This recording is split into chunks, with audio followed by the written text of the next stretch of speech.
1000 is back. Welcome everybody to rather leaden skies here in Japan for the Intercontinental GT Challenge powered by Pirelli. But the Suzuka 1000km celebrating its 49th edition, a race first run in 1966. It is back after a hiatus with a mega entry. Many teams from the region operating cars on behalf of the manufacturers, but with a very impressive international lineup. We're getting ready for the pre-qualifying session here. We had the cars on track yesterday for testing and for the night practice. We had a few of them in the walls and we had quite a bit of rain over the course of the day. The IGTC teams have been from Bathurst to the Nürburgring and then a week later Spa, back-to-back 24-hour races. And after the Suzuka 1000km, there are 8 hours of Indianapolis to round out the season. The reigning champion is Charles Weerts. He is here. He's unlikely to win it this year, but you never know as BMW shuffle the driver orders and the driver formation. We've got 3 previous winners of the event. Raffaele Marciello sharing with Kelvin van der Linde and indeed Charles Weerts. Well, Raffaele and Kelvin, both winners of the event. And you've also got Shigekatsu Wagisaka, who has had 2 victories, albeit going back to just really around the turn of the 2000s. Kamui Kobayashi celebrating his birthday today. He is in the 00 Good Smile Racing Mercedes AMG. And as we go through this pre-qualifying session, there'll be lots of cars, drivers, liveries, stories to elicit. Amanda Busick is in the pit lane. David Addison and Joe Osborne trackside. And Joe, what a track. Phenomenal, isn't it? All the drivers rave about it. Doesn't matter what car you drive around here, they're always fun. But these GT3 cars, the 2 Porsches we're looking at now, seem very well suited to this Suzuka circuit. Lots of overtaking, lots of variety of corners, the undulation as well, the up, the down, the nature. TV always flattens it, but it's wild around here. So you won't find a driver that doesn't enjoy driving around this 5.8km circuit. Now, talk about liveries. There's something about Asia where you always get fascinating colour schemes. There is one of them on the Phantom Global Racing Porsche of Adderley Fong, Sun Jingzhu and Nico Menzel. And look to the left and you can see the Pink Pig colours operated also by the same team, Phantom Global. The Pink Pig livery recreating the 1970 Pink Pig Le Mans Porsche, and also the 2018 GTE Le Mans class winning livery. But it's one of 3 historic retro Porsche liveries we've got. We'll come to the others, whereas there, the rather floral decoration on number 13 is a rather more modern twist, and Joe will tell you exactly the type of petal you're looking at now. Yeah, I've been called that before, that's for sure. And yeah, we look up and down, the liveries just stand out so well, but also they're so well designed on track as well. They're so easy to spot, which makes our lives easier, but everyone at home watching that bit more enjoyable as well. And there's so many cars to look up and down the field of where our potential winners are going to go. And we just walked down pit lane not that long ago, didn't we, David? Yeah. And it really is a who's who. So, thinking of pit lane, let's head to the pits. Amanda Busick is down there. Amanda, morning.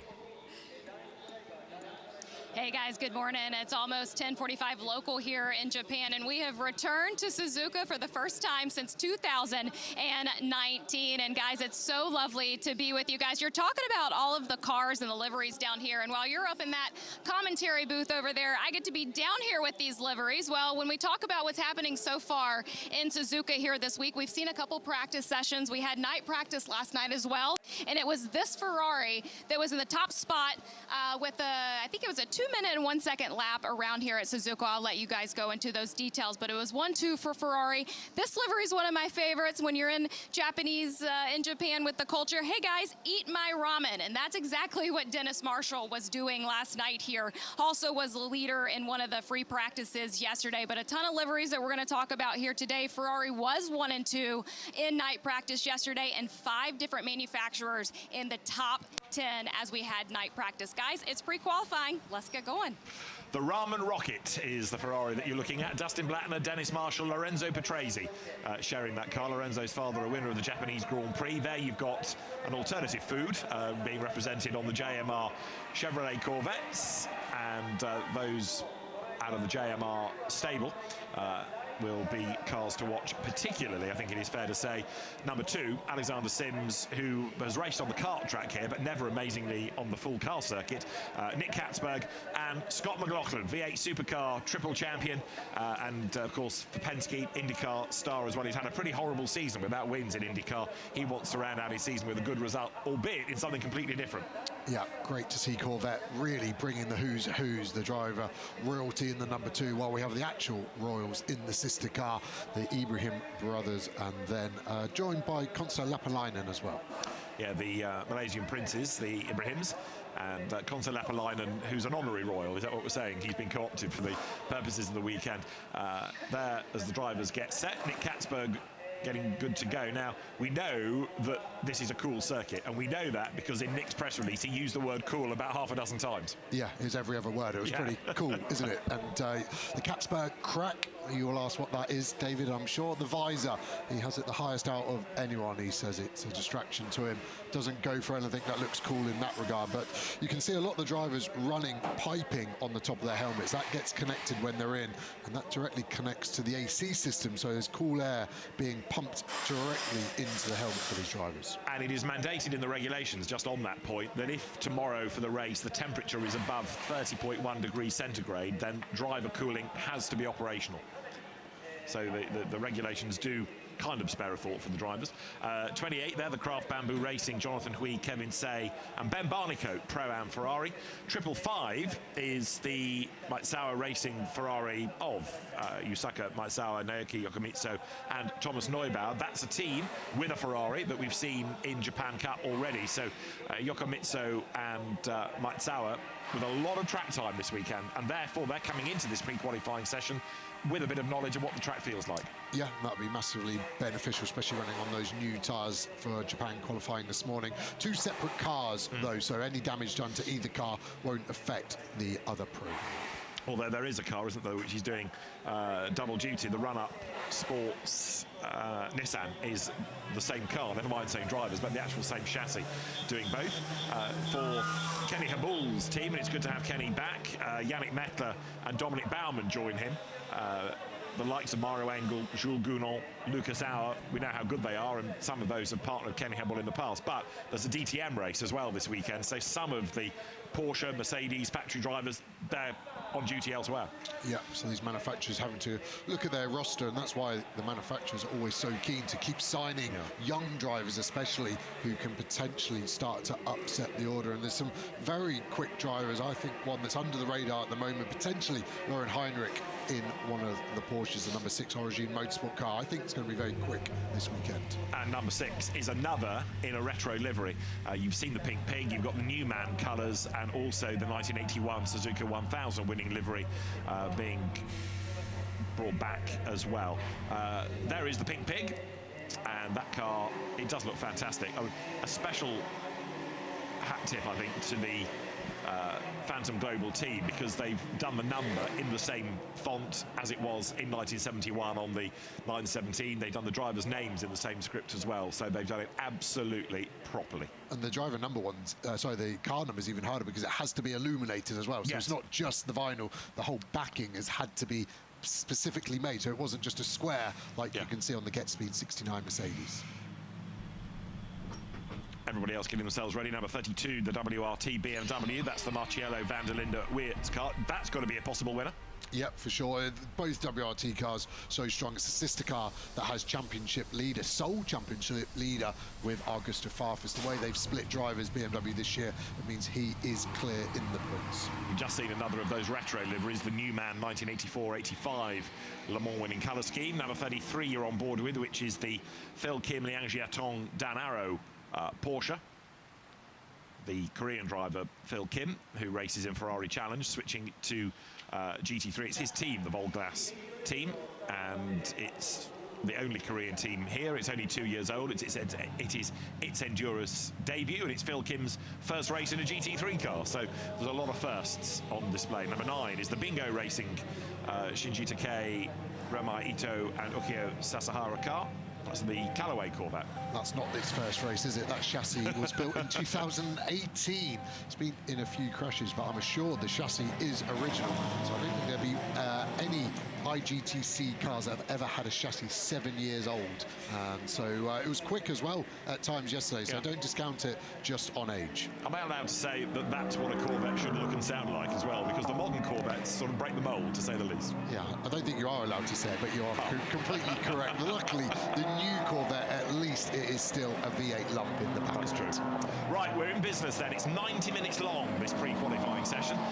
It does give, of course, the drivers a chance to cycle through to get some track knowledge. In terms of the team, what are they trying to work through here? Are we thinking brakes? Are we thinking tyres? Are we thinking track knowledge? Are we going to do a qualifying run? Are we doing a race run? What are the teams going to look for? It depends where your driver's at. So if the driver's confident that they don't need to find any time by doing laps, and the teams will then go to, like you're saying, bedding brakes in to make sure they've got a fresh set for qualifying later today, but also a set that's going to get them through the race. That's the disc, the rotor, if you're in the US, and the pad, just making sure they've gone through a heat cycle. If you just bolt brand new on, the risk of the disc cracking is high, but also the pad wear goes up because it hasn't had a heat cycle. Some teams talking about scrubbing tyres as well. There's 10 new sets of tyres for the weekend, so in the race, potentially, rather than putting on a brand new set with that slippery releasing agent on the surface, they would have just scrubbed them, gone out, in, kept the freshness in the tyre, but able to get straight on it. So there's a huge amount of procedural stuff here, even the fuel usage,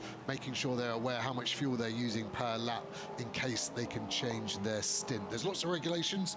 The main one for the stint is it cannot be longer than 65 minutes, 70 if there's a full course yellow safety car at the end of the stint, not at any point like some of our SRO races. So that will be a huge thing there, but the drivers could do a driver reset. So for example, you can't do 65 minutes straight. You could come in after 20 minutes if there's a full course yellow safety car for a cheap pit stop and then go for another 65.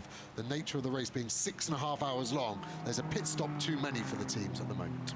78 seconds, the regulation minimum pit stop time. There is the 00 Mercedes coming out of the last curve. Right, we talked about Scott McLaughlin being part of that Corvette lineup. Let's go to him with Amanda in the pit lane.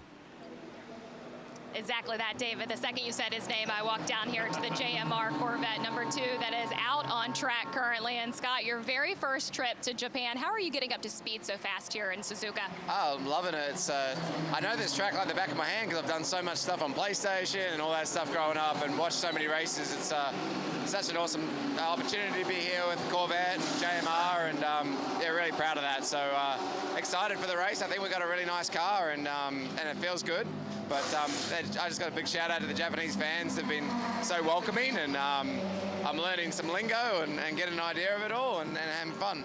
Of what you have experienced in your racing, can you compare it to anything? Oh, this is definitely top 5 track for me in the world. I enjoy my GT racing and my endurance racing, and when I can do it outside of like the IndyCar stuff. But yes, definitely top 5. 130R is probably the best corner, one of the best corners I've ever been on. So just a huge amount of enthusiasm right now, and just enjoying it. Real quickly, we're going to be talking about tires here this weekend. What can you tell us on your experience so far? It's, you know, the Pirelli's been nice to drive. I haven't driven on a new tire just yet, but you know, I'll get a feel for that hopefully at the end of the session here and see where we're at. But you know, so far the track is, you know, the resurfacing that they've done over the last couple of years. It's nice. But yeah, but it's all good. So just a big shout out to everyone at home. Say hello to Katie and Big Unit on the couch alongside Brian right now, and my wife Carly. So they're all good. Good luck this weekend and enjoy the experience. Thank you very much. Citizen of America, Scott McLaughlin. Thanks, Amanda. And yeah, I can remember when Scott started in the development series of V8s, and his then manager, Chris Jewell, said to me, I'm looking after this young kid, and I reckon he's got talent. Wait and see. Well, boy, what a story it was. He won the Dunlop V8 development series. He was a 3-time V8 supercar champion, and went to drive for Penske in IndyCar, 3rd in 23, 3rd in 24. He's racing the Bathurst 12 Hours. He's been racing for TF Sports in GTD in IMSA this year. The Kiwi, Scott McLaughlin, really is a talent. The car that he drives is being hustled along at the minute by Nick Katzberg. There it is, the number 2 Corvette. And as you can see, even when allowing for the traffic, he is the one setting the benchmark in the sectors. But this isn't going to affect the grid unless we can't have a qualifying session. That's the other point to make, that the times in this, were we, for perhaps reasons of weather, not able to have a qualifying session, this would determine the grid. Otherwise, it's of academic interest. Yeah, the seems to have half an eye on that. With the forecast looking okay, I doubt we're going to miss qualifying, but of course it's a consideration. It's not like GT World Challenge Europe, where Katzberg goes in a bit deep there at 2 and misses the second apex. There's no need to run on a particular tyre, there's no need to have a particular fuel load in, there's no need to do a particular amount of laps. This is almost a free practice called pre-qualifying rather than a regulation pre-qualifying session. Yeah, it only starts to become rather more stipulated when you get to qualifying. A set of tyres marked for driver 1 has to be used in their session, driver 2, driver 3, and then they have to use that set in one of their stints. You're looking there, number 69, Mercedes, Tony McIntosh at the wheel of the Get Speed car that he shares with Steve Jans and Philip Ellis, the Swiss driver. And Tony McIntosh we saw in Gulf 12 Hours, we saw him in Asian Le Mans over the course of the winter months, and he's off the racetrack there as he scrabbles out wide over the curb. That was heading up towards the Asura curve through the S, but big moment. Yeah, huge. He just didn't get in. He also missed the apex of turn 2, like Katzberg in the Corvette, but then we massively missed the entry to 6, and you could see the dust. And I was surprised how dusty it is. The amount of rain we had last night. Yeah. I'm surprised the track's not green. You can see some dust off the line as well. He's just trying to clean it up, but that is not how you want to start your Saturday morning. Even worse is that the whole team will be watching that as well, and we get a nice replay of it here. So we're in okay, and then it's just running wide off the apex. And by the time we realise, and interesting, you can see the brake lights on there. And the problem is, as soon as you touch the brake, the weight of the car goes to the nose. So the slide he was having got even worse. And it was actually a great save, and he mitigated it getting worse. And it was a quick kiss of the gravel. He'll clean the tyres up in a couple of corners, and he'll be good to go. 75 pits. That's the Kenny Hemmerle, Yannick Netter, Dominic Baumann Mercedes.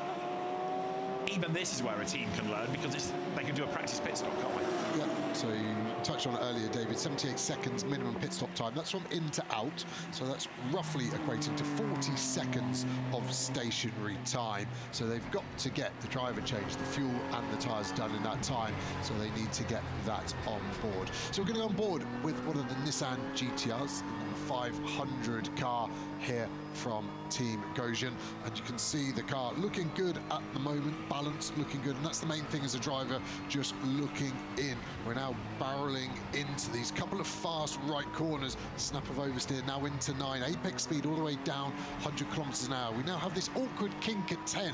Why is it awkward? Because it really messes up the positioning that you would want for the biggest stop of the lap. You can see the car moving around. This is our slowest corner, first gear, 50 kilometers an hour. Now we're back to full throttle through 200R, turn 12, speed building up to 5th gear, 200 kilometers an hour through 200R. And now we need to spot our braking point. Somewhere on the right, there's a green curb you can use as a great reference. There it is, bang, slightly before for Spoon. 3rd gear through the first left. 2nd apex comes quickly, 3rd gear, and now we pick the throttle up hard. Careful of track limits, although the limit has been widened with that blue FIA line. Pretty much impossible to do a track limit without touching the gravel. Now we thunder down to 130R, 240 kilometers an hour, and then a lift off the throttle. Apex speed, 220 k's through here. You can see how committed it is. And then we have another big stop. We've got to get it all the way down to 80 kilometers an hour. First gear misses the curb slightly on the first right, which makes this left tighter. That's the problem with the chicane. You miss up the first one, the second one goes there. And it's going to be an okay lap from Kanara there, and 5th at the moment. Yeah, so Kanemaru goes through in the Team Gojigan Nissan. And number 91 there, the familiar livery from the Herbert Motorsport team, the Porsche of Ralph Byrne, Alfred Renauer, Robert Renauer. That runs in the bronze category. And Ralph Byrne, one of the drivers, of course, here chasing the bronze points for IGTC against Calais Hambourg, against Jonathan Cui. Again, a bit of dust evident there as he went a little bit offline. So, yeah, you're right, it is strange given how much rain has fallen, how dusty the circuit is. can only imagine we had so much rain. The water that's been brought across the track has brought the dirt across the track as the water has flowed across, because, yeah, it's cleaned up there. You can see how much curb Ralph Bon used. They finished up night practice all the way down in 25th place. Of course, they wouldn't have been looking for ultimate lap time, but that is much lower than we're used to seeing this Herberth car. Of course, Ralph Bon being joint in the championship, the independent driver standing for IGTC alongside Kenny Haddle in that Mercedes we saw in pit lane earlier. So the championship fight is going to go this weekend, but then also the Indianapolis 8-hour in October. Yeah, tied on points, so all to play for. And as yet, the Indianapolis entry list not confirmed. Teams perhaps deciding participation after this weekend. There, Ralph Bon goes wide. You see that blue line that Joe was talking about? Well, if you step over that, then you put your outside wheels in the gravel. So, self-policing. Very, very few track limit problems in Japanese racing because of the nature of the circuits and the nature of the curb. The more curb you give drivers, the wider they'll run. So, get rid of curb and put the grass back in. Well, there's part of the problem solved. Ralph Bon, then, very experienced Porsche racer, coming up towards the chicane, and then the last curve. The road then drops downhill, very steep descent up towards the timing line, and Ralph Bon is going to come by and post a decent lap, 2 minutes 4.4 in number 91 Porsche. 33 cars we have for the Suzuka 1000km this weekend, and right now it's Corvette quickest, Nick Catsburg the fastest. Earlier on in the day we had Japan Cup qualifying. Now, just by way of reference, in that, Kei Cozzolino, who's also in the IGTC entry here, got below 2 minutes. He did a high 1:59. At the minute we're looking at 2-minute ones, but again that shows the difference between effectively a free practice session and qualified, when you've absolutely got to deliver. Yeah, so these cars will be much heavier on fuel and potentially not on new tyres as well. As we look at Ben Barnicoat here, we're used to seeing him in a Lexus, but he has raced a Mercedes a fair bit for the Anglo-Bahraini Team 2Cs, of course, so he knows the car relatively well, and he loves the circuit here. I was speaking to him earlier, so he seems to have got his eye in relatively quickly in this craft bamboo Mercedes, again with a nice striking livery, as we go to another striking livery, and the Racing Ramin. Yeah, the Ramen Rocket sitting in the pit lane. Ben Barnicoat, who's made a really good name for himself in GT racing, whether it's been in Europe or predominantly these days in America, and powering his way now out of the hairpin. Speed building as he heads now towards 200R, and then up towards Spoon Curve at the very top of the circuit. So Ben Barnicoat sets the car up. He was for a time part of the McLaren programme, was he not? But these days, any manufacturer, I think, will be pleased to have Ben on board. He's very, very quick, very personable bloke, barely makes mistakes. Yeah, he's really nice. Yeah, we did a lot of the development of the 720 GT3 together, actually. Spent his 21st birthday together, so I made sure he came into adulthood in the right way, to say the least. It's not phased him, though. Unfortunately, no PTSD for him after that. And he is one of the good guys in motorsport. Yeah. Very, very quick, understated as well, and in a go-kart, very fast. As he makes to pit lane, gives a good illustration of how much they can attack this line. Then they must be at 50k. If they do go over, that will attract a penalty in the race. As we've seen the 555 car actually going back into the box, potentially not a problem. Maybe they are just bedding some brakes in. Someone that's definitely bedding brakes in is the 888 car. There you can see the discs are laying on the floor. The mechanics are able to change that in under 2 minutes, even when they are at 700 degrees Celsius. They're very well versed. For the 24-hour races, they have to do that, so they're used to that change. There is number 32 BMW. That's the Charles Weir's reigning champion at the wheel of the car that he shares with Raffaele Marciello and Calvin van der Linde, who could, if they win here, equal the all-time IGTC wins tally. They're 5, they're on 4 at the minute. And Charles Weir's pressing on, 7th quickest.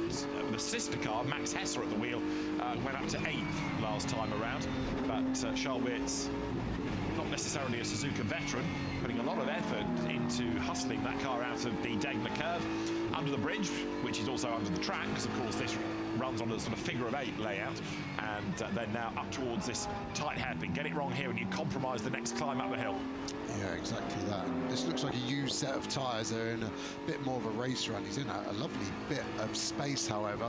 The next car in front is only just exiting Spoon Corner in front, so it could go for a long run here. Half a second down in sector 1 at the moment, so this lap at the moment, like we said, not going to struggle to top the Katzberg time of a 201.6 at the moment, but it's interesting to see the balance of this BMW. Looks nervous to me. The rear of the car relatively active. Sometimes that's a good thing, it helps with the rotation of the car, but then if it goes too far and you're unable to carry speed or pick the throttle up in the corner, then it becomes more of an issue.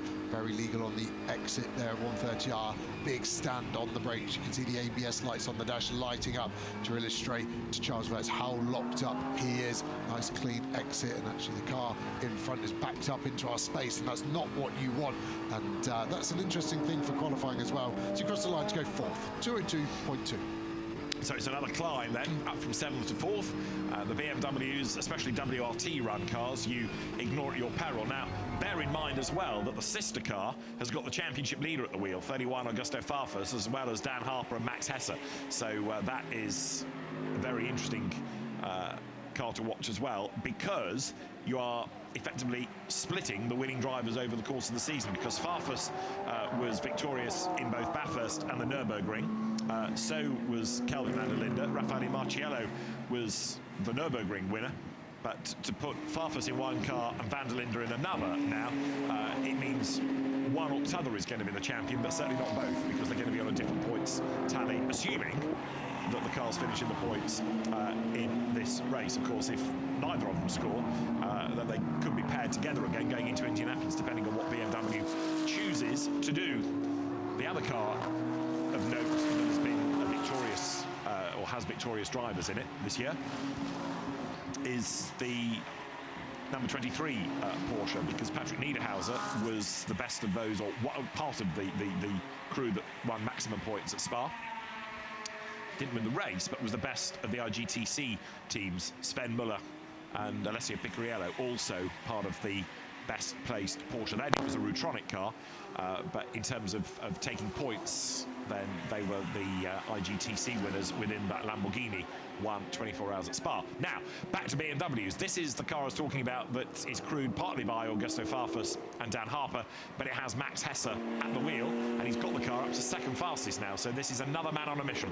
Yeah, we're seeing a mix of manufacturers, aren't we? 4 different manufacturers in the top 4 at the moment. Max Hesse coming through the BMW Junior program alongside Dan Harper is really coming into age now and is able to really mix it with anyone and everyone that he needs to. And maybe these WRT cars put a new set of tyres on, because the times they're doing is very, very similar, and it's almost too fast for used tyre.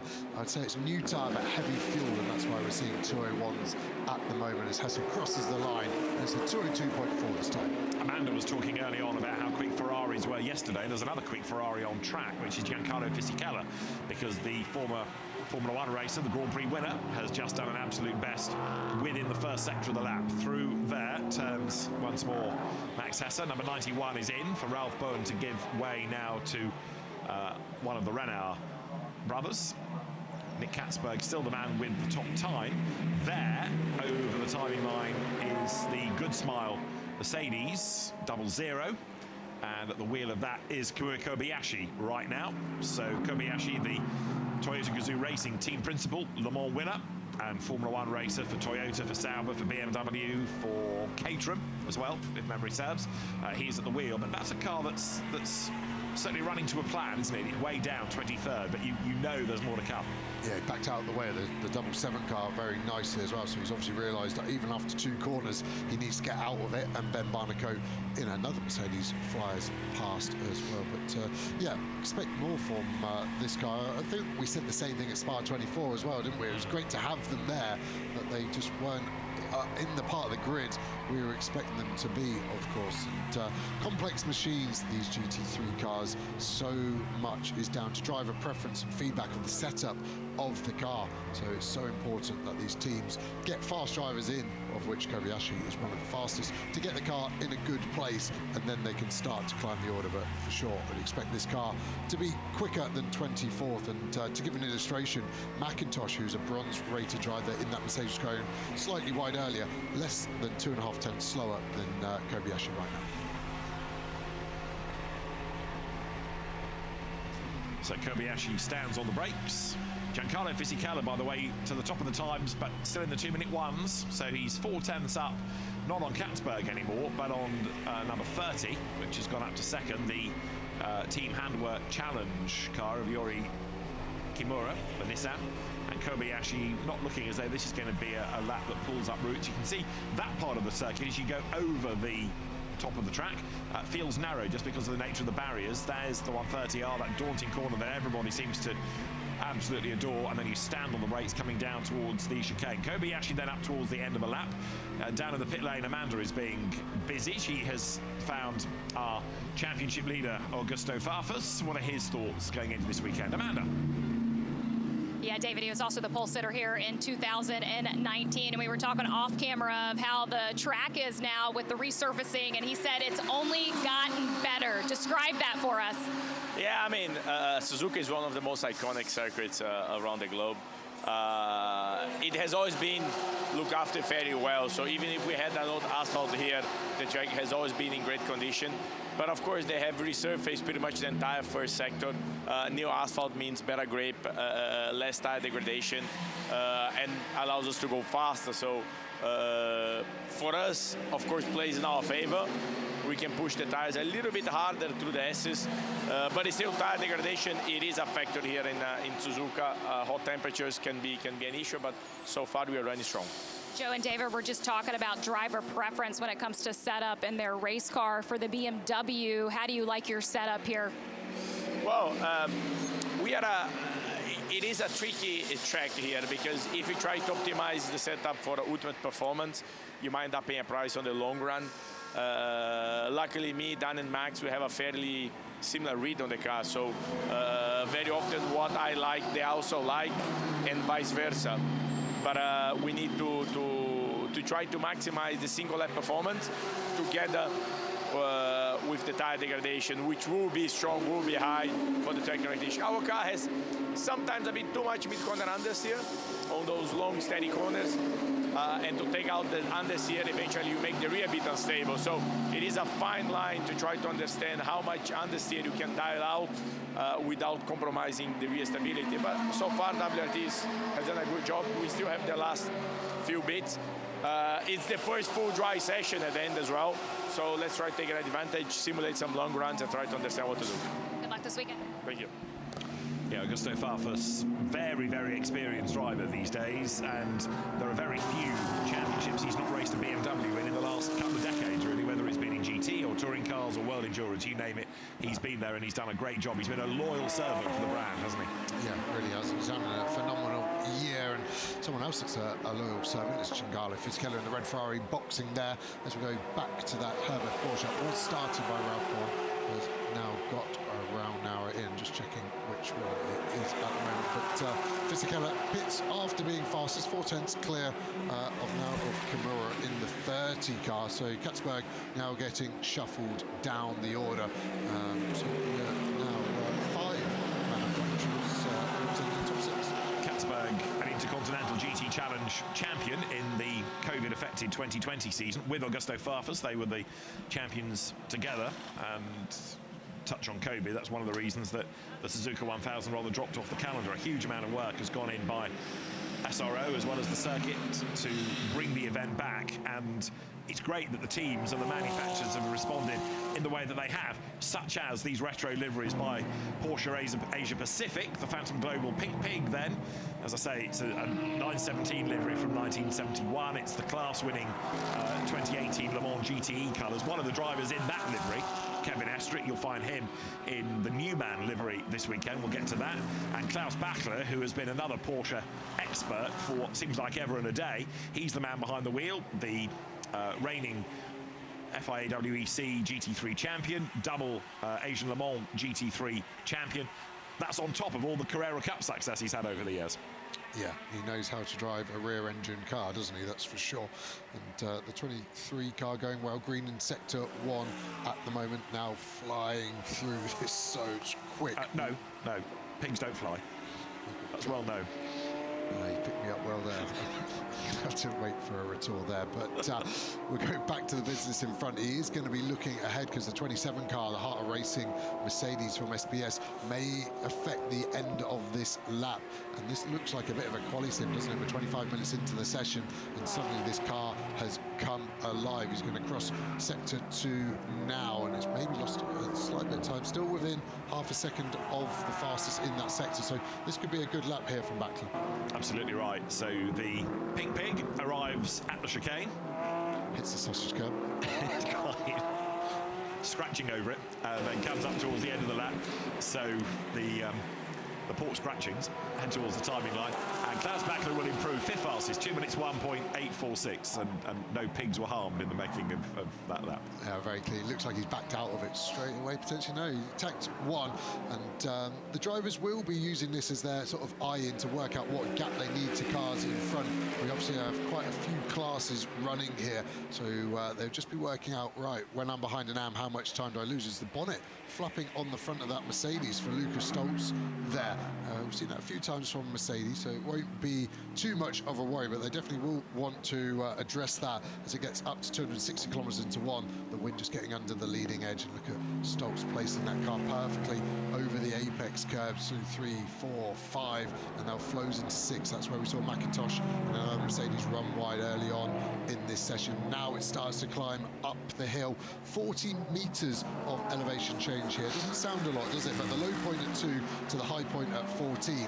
40 metres doesn't sound a lot, but when you then go, that's 13 stories high over 5.8 kilometres going up and down, of course. You suddenly get a feeling of it, and the undulation there, and the car really compresses as well at the apex of 9. Some of the teams actually saying they're starting to damage their floors there, so that could be something we need to keep an eye on over the 6.5 hours of the race tomorrow. The test car Mercedes, this, Lucas Stoltz, Maxime Martin and Mikael Grenier, probably the Mercedes' best hope, discuss, but it's certainly going to be a competitive car. Patrick Pilet, by the way, has brought the Newman livery up to 7th with an absolute best in the last sector. But Lucas Stoltz, then, he's won in IGTC in the past. He's been a winner in the Gulf 12 hours when it was an IGTC round. He's won the Bathurst 12 hours as well. And you know, what he doesn't know about racing Mercedes GT3 car ain't worth knowing. No, true to that. Definitely their strongest lineup for Mercedes is this car. The interesting bit, with bronze drivers only having to do 60 minutes in the race, if they can stay on the lead lap and they do the start stint, for example, you've then got potentially 5.5 hours left of whatever driver is left in that car. So it might not be a pro car that we see as a winner come tomorrow. Just listen to that V8 thunder there, and Mercedes obviously getting ready for their next generation of GT3 car. It'll be interesting to see if it stays naturally aspirated as a very metronomic time of 2 minutes, 0.2000 for Lucas Stoltz, puts him 9th place. Does indeed, and that was his, or the car's 10th lap of the session. Another rather raucous Mercedes booms past the pits. That was the Ben Barnicoat car from earlier on, number 28, and heads down towards the first curve. Where is 28 in the times?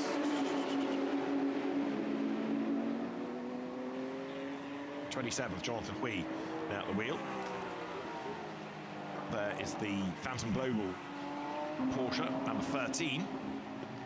That car for Adderley Fong, for Sun Jingzhu and Nico Menzel.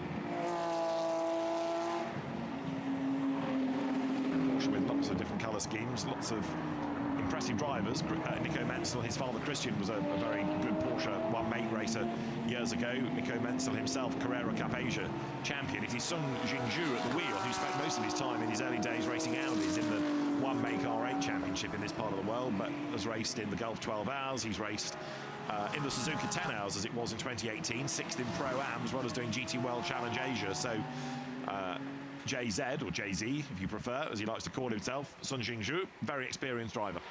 Yeah, so this is an okay lap at the moment. The Porsche has done a mega lap. Look at Patrick Pilet up to second, and it was an ultimate fastest sector through as well. So we're starting to get a flavour of which cars are strong where. Sector 1 is quite open in terms of which manufacturer. BMW very strong in 2, and now Porsche very strong in sector 3. So we'll keep an eye if that's a trend that continues through this weekend.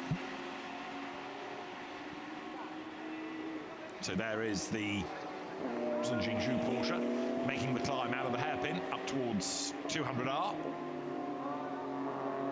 And dark drama for number 45 that's had a spin coming out of 130R. By the look of it, it is Yamasaki at the wheel of the car, gets going again. So the Ponos Racing team with a bit of damage at the back. Yeah, so the car is moving again, but with damage.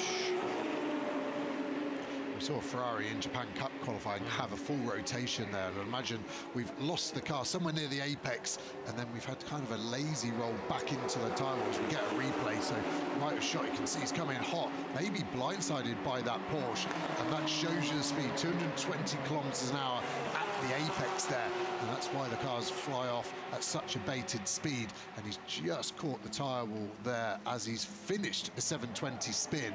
Bodywork damage, the team will have a good look round it to make sure it's okay. Hopefully they can just put some tape on it to make sure it's safe and then send it back out, but it looks like they're going to go into the garage to have a more of a close-up look. Yusuke Yamasaki, the driver. Now this is Patrick Pilet, and he's got the new man liveried Porsche up to second fastest. This car out of the Absolute Racing stable. Lots and lots of fans here on qualifying day, and Patrick was having many of them approach for photographs earlier on.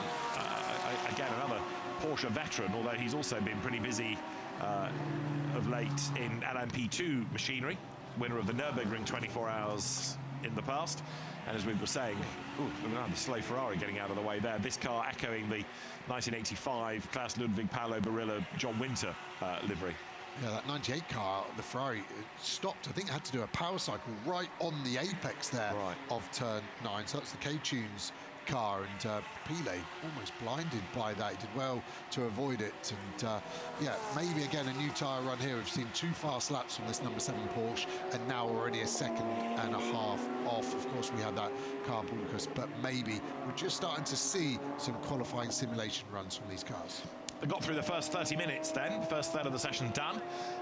This car of Patrick Pilet also with the WEC regular partnership for Kevin Estre and Lawrence Vanthorpe. Away growls the Callaway Corvette down the pit lane. That's the car for Shinji Takei, Raimi Ito and Okio Sasahara. Now Pilet is catching up to traffic here, isn't he? He's getting closer and closer to cars ahead all the time. Yeah, with 33 cars, it's always going to be difficult.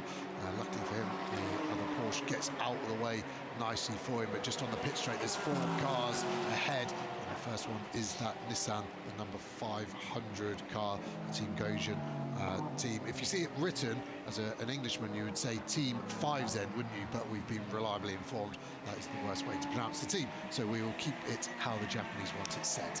So Gojin is as close as we're going to get. There is Patrick Pilet, headlights on.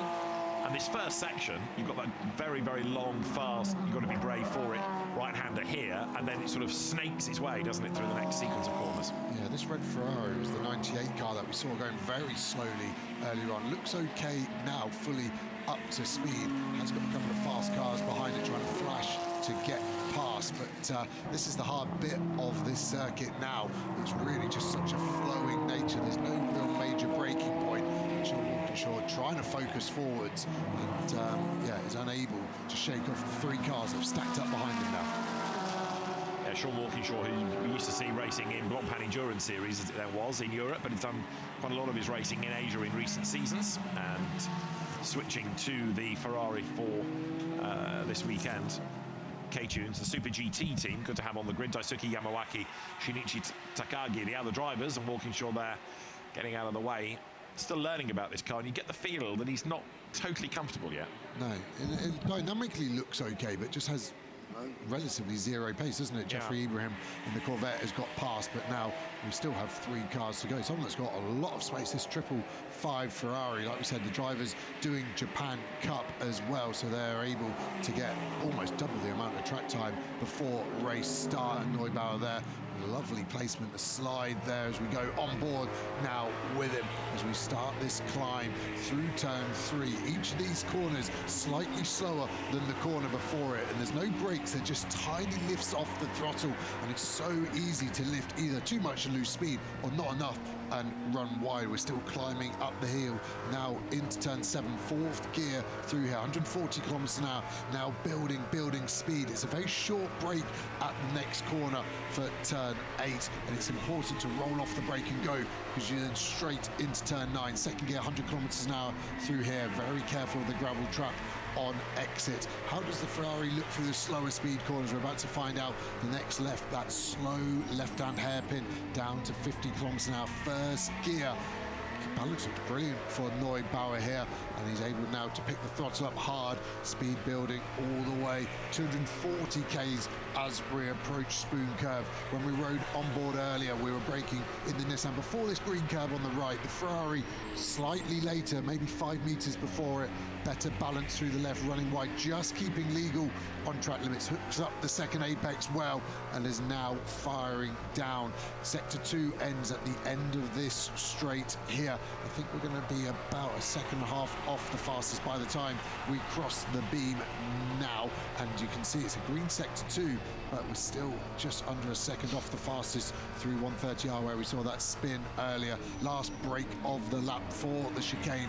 Lots of ABS active, lots of curb on the right, lots of curb on the left. Car taking it well. If the driver's on a good lap, they'll just hug the pit wall to go the short distance. Neubauer electing not, and to set the next lap up. 2:08.1, strong lap there from the Neubauer in the end to go 7th. Thomas Neubauer, Dubai 24-hour winner, so somebody that is no stranger to success in international events. That car accelerates on, teams watching.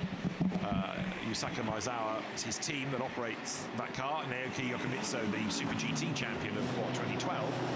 He is another of those drivers.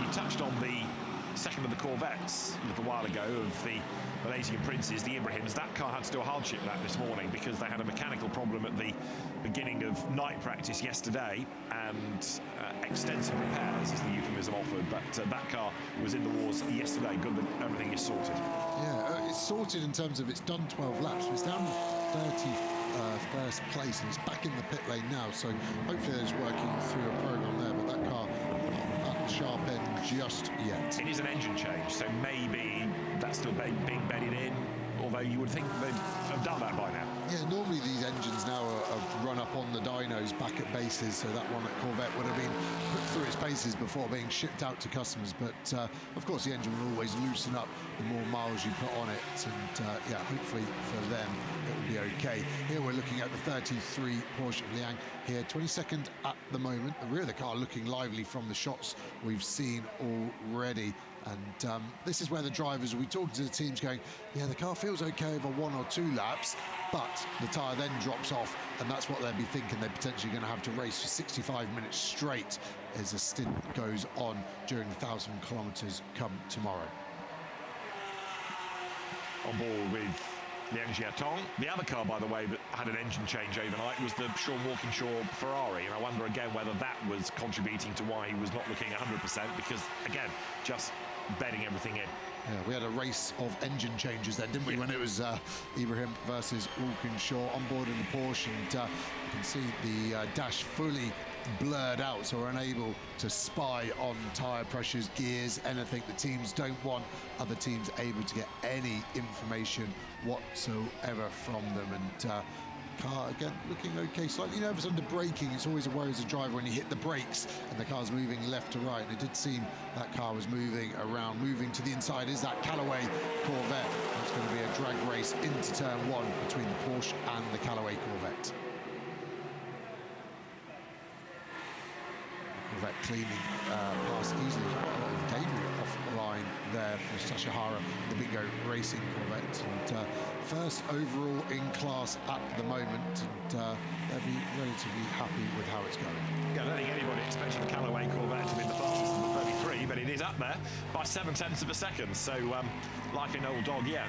And, that's the car, not the drivers. Although Sasahara is a very experienced racer. Don't forget, he was a winner of a gold medal in the FIA Motorsport Games in the wet of Vallelunga in the GT category. He's been a single-seater racer both in Asia and in Europe.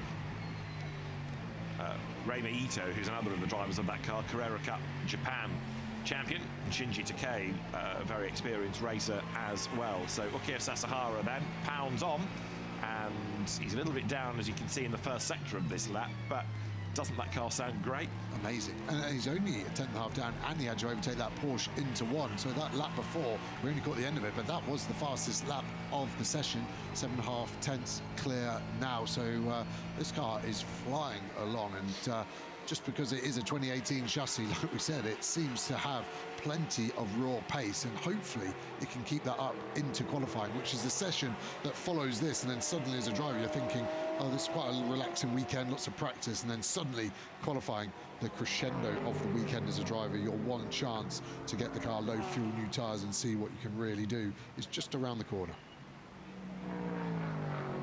Talking of corners, that corner there at 130R, great shot of how quick these cars and how loaded they are, and it's narrow on the approach, and the drivers super conscious to make sure they're opening the corner up, but Sashihara there was so close to touching the grass on entry, and that isn't what you want to be doing at 250 k's. So his lap's slightly slower, half a second down, but that lap still would have been fastest if he hadn't done the previous one. That still would have been 2 tenths clear. So this is a very quick car right now, and it now looks like he's backed out of it. So maybe 2 laps, and then the tyre drops off for the Corvette. It's worth following that just for the noise, isn't it? Into the pit lane comes the Heart of Racing Mercedes. This is Heart of Racing by SPS. Ian James, Zach Robichon and Alex Riveras, the drivers. Ian James, the American-based Brit, the American domicile Brit, began in Formula Vauxhall Junior single-seaters in the UK a long time ago. And there's the sole Audi in the entry. The car from Audi Sport Asia Team Phantom for Frankie Cheng, James Yu and Deng Yi. James Yu, winner of the Sepang 12 Hours in the past, and that car pounds on. Deng Yi at the wheel of it, a race winner this year in GT World Challenge Asia. But how times change from Audi's being, you know, a dominant brand in GT3 racing. The car, Joe made this point as we walked down the pit lane early on, you know, it's the latest iteration of the Audi, but it looks and feels old now, partly perhaps because we know it's being phased out. Yeah, the programme being wound up by Audi Sport, which is still a strange decision, is the polite way I would say from Audi, from a car that's dominated. And it was a car that dominated the race last time we were here in 2019. Pole position, it won the race. It was a WRT run Audi that won it. Dries van Tor, Kelvin van der Linde were in that car, and it was so strong. And yeah, to have a sole Audi in an IGTC race feels strange to say. It does, and it's odd in a sense that, as Joe rightly says, the programme is being wound down. I know it's all for Formula One benefit, but you know the cars are still competitive. There are lots of teams that are still operating them in myriad championships around the globe. I think I'm right in saying the Audi, whoops, way wide goes Deng Yi coming out of 130R, but more Audi R8 GT cars have been sold than any other model. So, you know, there's a market for after-sales, for spares, for parts. Over 500 of them in existence. And the one-make series you touched on earlier in this part of the world was super popular as well. So, easy for us to say bizarre. I'm sure in the corporate boardroom there's a bigger reasoning behind. And the same was true, of course, of the TCR programme that was wound down. Audi Sport having had good success in 2-litre touring car racing. Deng Yi recovering from his moment and 14th in the times. This was the moment. Let's have a look. Seemed to lose bite, and out wide over the curb he went. That is a track limit warning. Yeah, I'd agree with that one. And the problem there to drivers, you turn in, if the rear is already feeling nervous, you don't want to add any steering lock to make that issue worse. So you just unwind the lock to save that issue, but your next issue is that you no longer stay on the circuit. Number 9 Corvette then to the pit lane. Ukiyo Sasahara, I think, relays. So there's going to be a driver change there to cycle through. Ian James, meanwhile, in 27 Mercedes, comes out of the last curve. That's its official name, not me being lazy. You've got the first curve, you've got the last curve. They do exactly what they say on the tin. They are the first and the last parts of the circuit. Ian James goes by, and the Heart of Racing by SPS Mercedes goes no quicker. There are now relatively few, if any, improvements in sectors. So we've had that flurry of lap times. Now it looks like people are settling into a run for a stint. Yeah, I just wonder if people are now starting to even start to save tyres out of their 10 allocation. If the 3 drivers are happy, the team's happy with the procedure, then maybe if they can save a set of new tyres, because at the end of the weekend, it's all about the race finish time. And if a new set of tyres could be worth as much as 7 or 8 seconds over a stint versus a used set, then why would you pound round potentially in this pre-qualifying session? For many, it might be about track knowledge. And of course, even though there was testing yesterday and night practice, you know, you've got to share that between 3 drivers. And those sessions yesterday were interrupted by a few red flags with people going off the road. So it wasn't all plain sailing yesterday.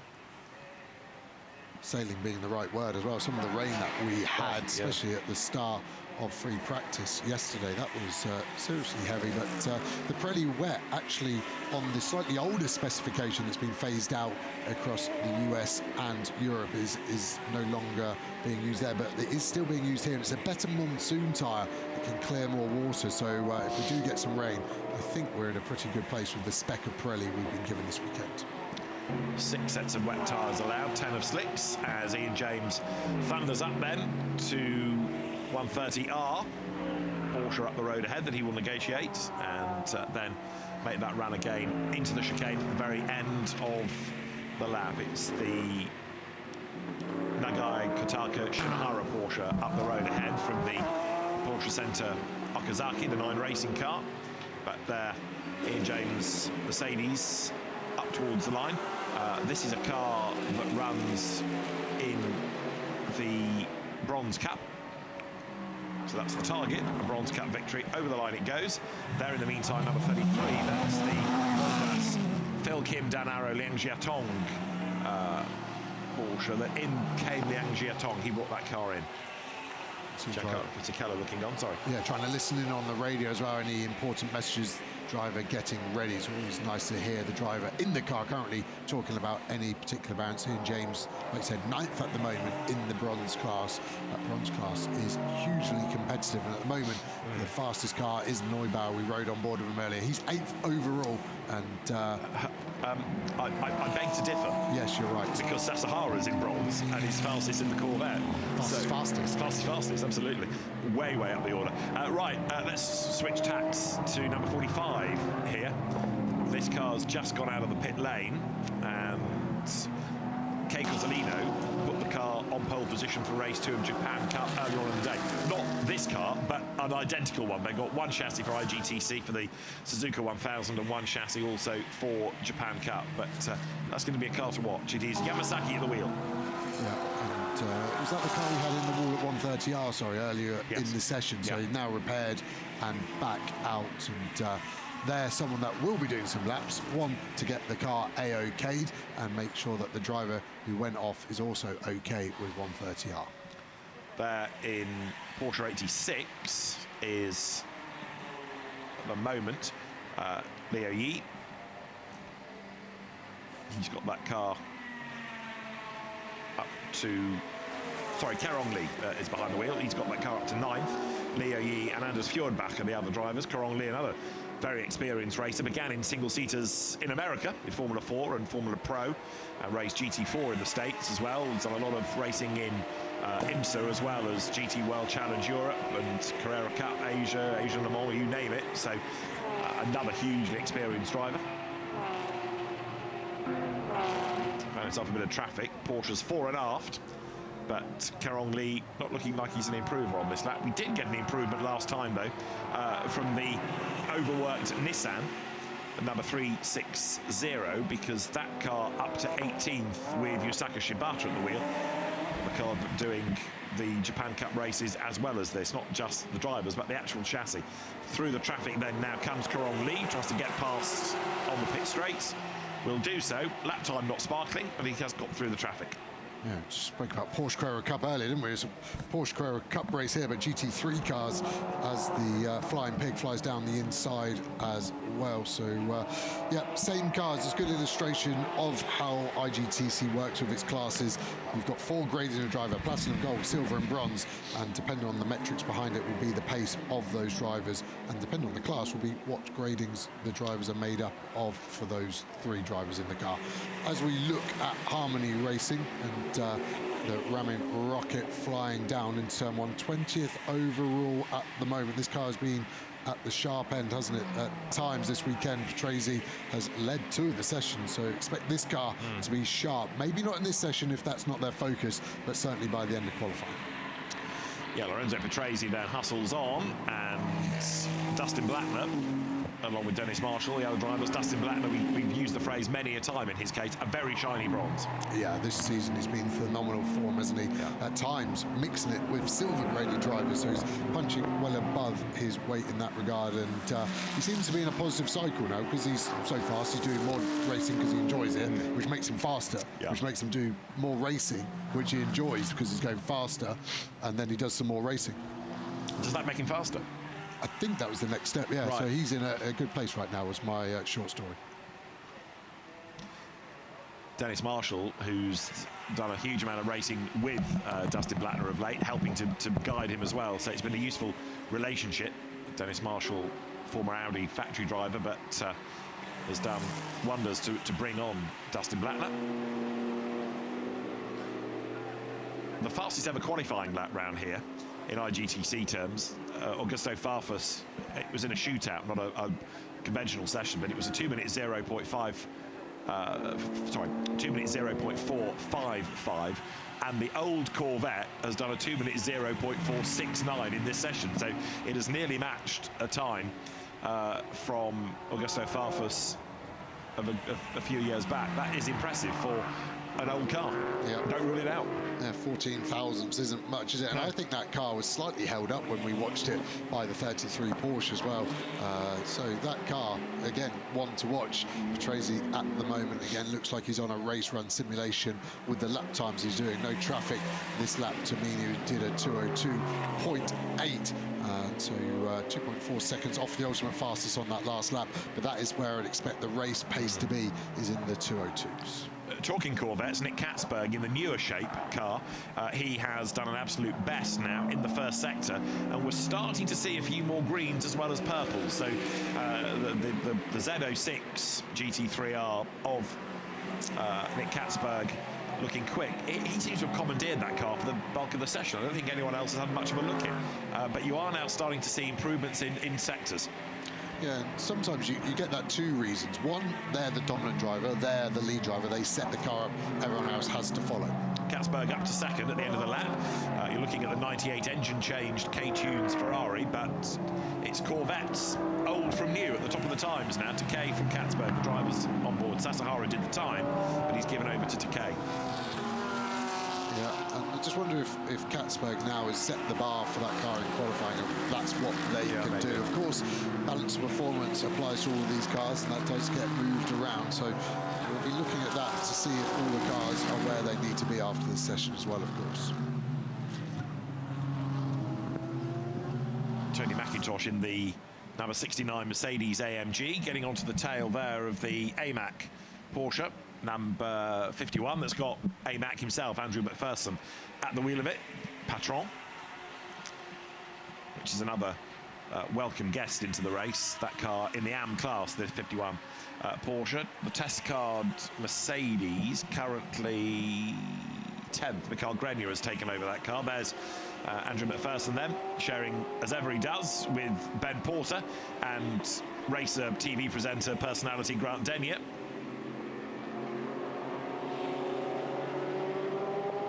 It's getting all rather crowded up the road, isn't it? You can see Tony McIntosh being held up by number 98 Ferrari. I think 98 car just overtook him, actually. Oh, So right. he was held up by the Porsche, who's then just been overtaken by the Nissan, who's now getting flushed by the Porsche. But again, frustrating as a driver to lose lap time, but all interesting info against different cars, as McIntosh actually putting the indicator on there to try and let the 30 Nissan pass. And yeah, it's all good info to know what other cars are strong where, so when it comes to the race, you know where you can attack. McIntosh then down the pit lane, so work down for the moment. Cycling through another driver in has come number 60, the Giancarlo Fisichella, Shigekatsu Wagisaka and Kei Nakanishi car. Wagisaka a double winner of the event in 01 and 02, so you go back a long, long way when it was Super GT, but he has won the event. The team are practicing an oil bomb there. You can see a mechanic with the red canister. So sometimes the cars over duration just need a top up of oil. So there's a compressed canister which they can just put with a quick release into the engine. It literally takes 3 seconds.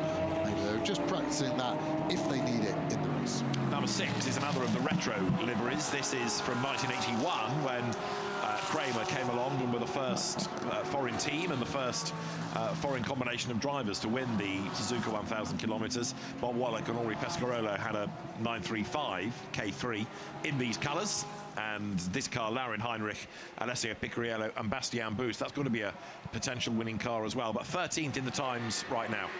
Yeah, and I was speaking to the team earlier just about what the tyres were doing, and they were saying they're potentially going to just leave an old set on for the whole session and see what happens there. And yeah, may look a bit painful right now, but again, if that comes true in the race, then that's what they need. Yeah, it's all about Sunday afternoon, Sunday evening, isn't it? Not necessarily a gun time now. So Bastian Boost at the wheel, the Porsche Super Cup champion of a couple of years back. One of his big rivals out of that season, Harry King, you'll find in the entry elsewhere as well. And Boost backs right off there, heading up the hill, almost looking like he had a problem. Yeah, I think he must have just got the shout from the engineer, Chaz Clendon, of that car, just saying there's no space whatsoever, you need to back off. But there was a white flag even it brought out, so interesting that. Yeah, you can tell from my perspective it's okay because the driver's just fixated looking in his mirror trying to work out where the gap is, where there's a problem. You're normally problem solving there, but hasn't slotted into a bit of space because there isn't really any space anywhere around the circuit. And again, this could be an issue come qualifying. So up towards the line comes Boost, and it all looks well because now he's picked up the pace again. So now goes through onto another flying lap. 34 minutes of the session remain. Alessio Picariello, I mentioned, was a winner at Spa in IGTC terms this year. He was also a winner in GT World Challenge Asia at Mandalika. And Laurin Heinrich, last year's IMSA GTD Pro champion. So another really good lineup that Porsche have assembled this weekend, and that's allowing for the fact that you've got one or two like Arjen Schoenguven away doing DTM duty. Yeah, the depth these manufacturers have now, and interesting, a lot of the manufacturers interchange their GT and their hypercar drivers as well now. A lot of drivers actually saying the hypercar feels relatively similar to a GT3, which from the outside shouldn't be possible. Now this is Harry King, and look, absolute best, first sector. I know I bang on about Harry King a lot, but he's always exciting to watch. He's so quick, and still, I know he's more versatile a driver these days with LMP2 and with the Aston Martin we see in GT World Challenge Europe Endurance Cup. But in a Porsche, he is still absolute dynamite. He shares this car with Adrian De Silva, who's another experienced Porsche racer, and Sven Müller, and so a class position is what they're after, a class win. But even overall, I think they could be competitive if they manage De Silva's track time well. But Harry King absolutely storming along. This car run by the EBM Albamba Motorsport Giga Racing team. And Harry King hard at work then as he rides the curb coming through 130R. That's brave in itself. Lost a bit of time in the middle sector, but another good lap. Yeah, he just dropped it on the exit of turn 11, the tight left-hand hairpin, put some wheels on the grass, so I think he lost a bit of traction there. Still going to be a strong lap. Is it going to be a sub 2:01? It's not, so it goes 5th after a promising start of a purple sector, and it really faded. Maybe the team slightly high on the tyre pressure, the tyres dropped away. Let's keep an eye on him as he goes through one. He's still attacking, so he feels like there's something there left for him to worth pushing. He has the 888 Mercedes in front of him, but that should be far enough ahead not to get any dirty air. Maxime Martin in that car is relatively quick as well. He did a 2:03.2 on the last lap. Here he was running out 130R hard on the brakes into this final chicane. We've seen drivers clattering entering the curve on the right and the left. Car looking well over there, but sector 3 was really the big time loss, and that is only 130R on that final chicane. Got to be confident to do that, I suppose, but never short of bravery, Harry King. As you say, rain. 5th fastest. What? Just got 2 cars with wipers on there. Just You are for right. a bit of rain in the middle of the lap. Yeah, cameraman reporting that some rain starting to fall. This car is Kakuota, Max Goertz, Ralph Aaron. So as you're a massive Harry King fanboy, that's maybe why sector 2 and sector 3 was off, because there was rain and the grip wasn't there. And looking down the order, there's a couple of improvement on lap times, but no green sectors. And race control now saying wet track, so teams are able to put wet tyres on if they want, and rain lights must be put on also. Again, this is going to be an interesting test for the learning process, isn't it? I mean, okay, yeah, they had some wet running yesterday, but now as rain starts to fall, they'll be able to see where the grip is or isn't. And it's coming down heavy on this part of the circuit. If I look out of the window, I can see people scattering because they are ill-prepared. Japanese people do like umbrellas, but there are quite a few of those going up right now. But I think teams are going to bail because they're all on an unsuitable tyre, unless you were to be really brave. Like, let's take Max Goertz here as a pro for a factory. Stay out on slicks. Let's see how much pace you're losing relative to a driver. Like, you can learn from this. They don't do that. They bring him in, but you could learn. For once, we agree and great minds collide. And as a driver, I would actually be asking, can I stay out? I'm going to do no risk. So as a team, don't worry. I just want to learn, because if this happens in the race, I need to know if slicks was the right for this condition or it was wets. And you can't know unless you do it. No, exactly. And there's nothing else to gain in this session now, so stay out and see. We saw the crossover point in free practice at around 2 minutes and 11 on wet tyres, and below that they should have been on slicks. So let's see. A few cars will bolt wets on now to see where their car is at, because this is probably a full dry setup on these cars. If it was a wet setup, they would obviously change quite a few, but you're not going to be allowed to do that in the race with the time afforded you. So you're just going to have to bolt the wets on and see how the car feels. So yeah, from the outside in, it may look like this session is done with, but quite the contrary. This now livens it up and makes it doubly as effective as a learning tool. There are still some cars out there, and this one is the car that is doing both races, so it's going to deserve a day off on Monday. It'll have had a huge amount of track time. It's got a race this afternoon, so it's already done 1 qualifying session. No, I'll tell you a lie, 2. 1 session broken into 2 parts for 2 races, so the 360 Nissan needs to be treated with a bit of love. Others are still tiptoeing round, including Richard Lietz. Well, this is a Porsche that's quite a long way down the order at the moment, 25th, but Richard Lietz knows everything there is to know about Porsches and racing in the wet.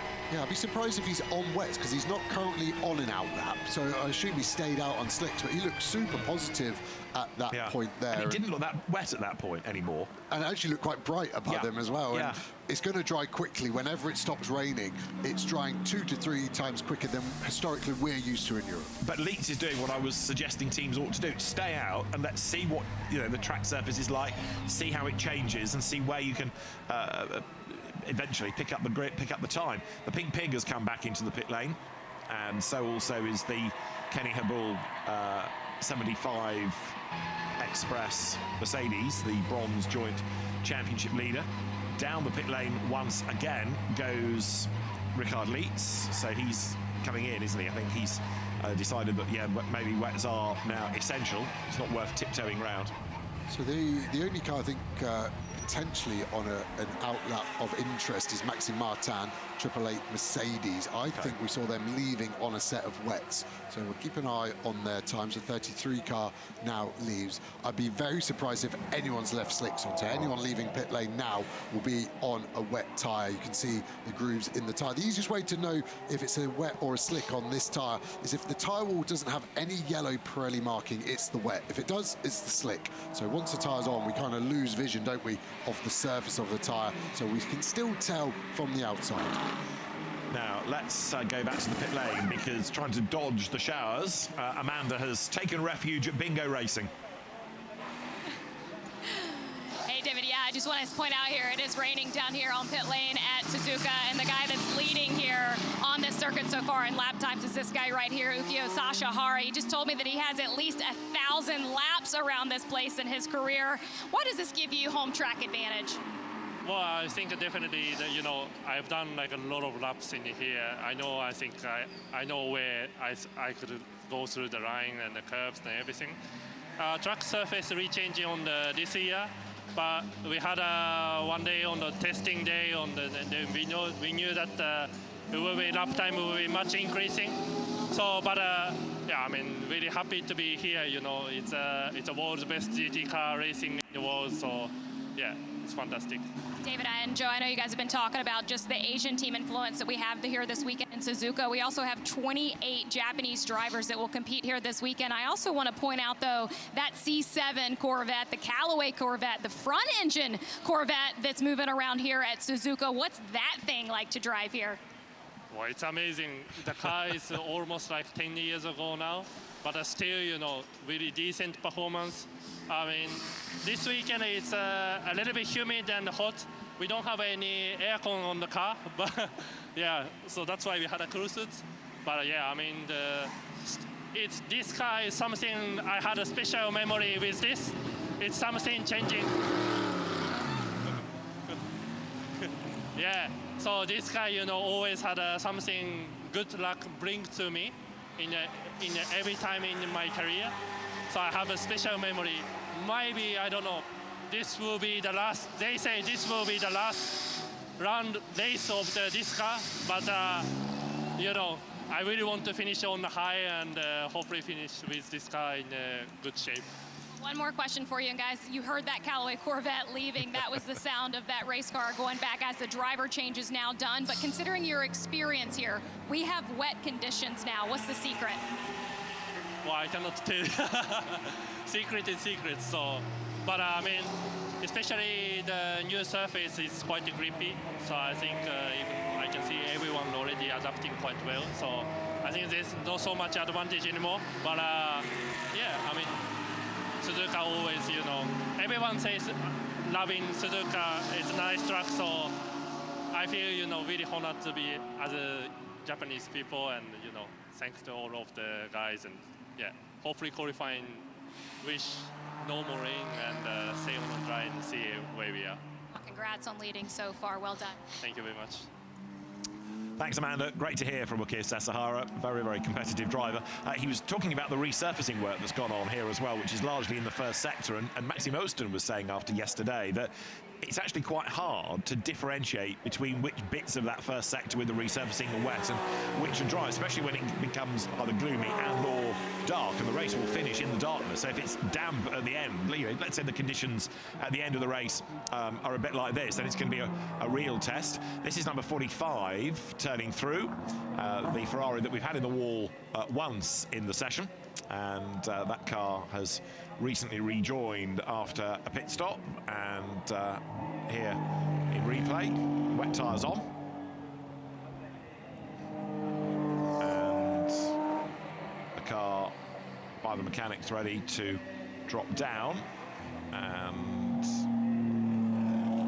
as the car accelerates away, the hose gets caught around the rear wing and the air gun is taken with it, and that's going to be an unsafe release looked at. I mean, just floats around the wing, doesn't it? But the team should have been on that. Yeah, I assume the mechanic on the wheel gun has got distracted by something, because they were well done, and then it's just looped around the rear wing, and it's common. That's taken the whole gun with it. Those guns are 12,000 euros anyway, so if that's damaged, that would be a problem. But yeah. I mean, Presti didn't do any damage to the rear wing. You know, it's not wrenched that off. Yeah, I had the same thing. It was a GT World Challenge sprint race at Brands Hatch. I was in a BMW Z4, dropped and went and took the whole airline and the bottle with me, and I didn't realise there was a problem until I looked in my mirror and I could see this 50-kilo bottle chasing me down pit lane. So yeah, as a driver, you're unaware, you're focused on the lollipop, and as soon as that's up, you go. And you're right, look at the rain though falling now. And that unsafe release is under investigation straight away, so the camera in the right place at the right time for race control, certainly, maybe less so for the team, but dramatic pictures. And now a very wet part of the circuit. This is heading up towards the Degner curve, drivers treating the circuit with a lot of caution, and having got excited about the fact that we've got a few greens in sectors, well, forget that. For the next 22 minutes, it's going to be about staying on the tarmac. Yeah, and understanding again, if the rain comes in during the race, where does it get wet? Where's there going to be some aquaplaning? Is there any curbs you can still use. Of course, the painted area normally slippier, but you can normally hook up an apex curb on the unloaded side of the car. And all of these things now really important to learn. And the local drivers, of course, if you've got 1,000 laps round here, that will help. And I used to find that as a foreign driver going to a new circuit, you'd try and hook up behind a local, and sometimes they hide the secrets, but sometimes they'll just let you in on one or two, and that's the quickest way to try and pick up the tricks, is try and find one of the local heroes to the circuit. So right now it is Reimei Ito at the wheel of the car, and Suzuka is teasing the teams a little because the amount of water is not consistent all the way around, is it? 69 is good to go once again. The Tony McIntosh, Philip Ellis, Steve Yance, Mercedes AMG. Car 45 under investigation, unsafe release. Says Peter Davey, the Deputy Race Director. Peter here in charge of Japan Cup, Deputy for Suzuka 1000, and Niels Vitic, the Race Director. So he's giving Peter a speaking part this weekend.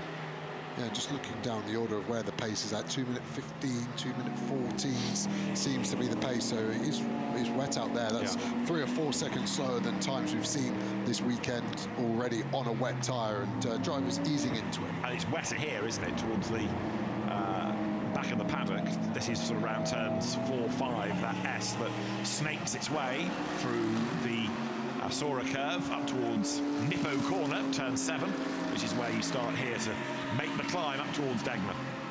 Yeah, you can just see trying to find the grip is the hard bit there, and to 2:18 for this caravan last time by, which a couple of seconds off the fastest lap at the moment, but just understanding the balance. And you're right, as that sector 1 is seriously wet, you're just trying to spot the tyre marks, the tyre tracks of the car in front to make sure there's no potential aquaplane. If you can see those tyre marks, you know you're okay. It's when it turns into that glassy mirrored finish that you're not sure is the car going to keep sticking to the tarmac beneath you.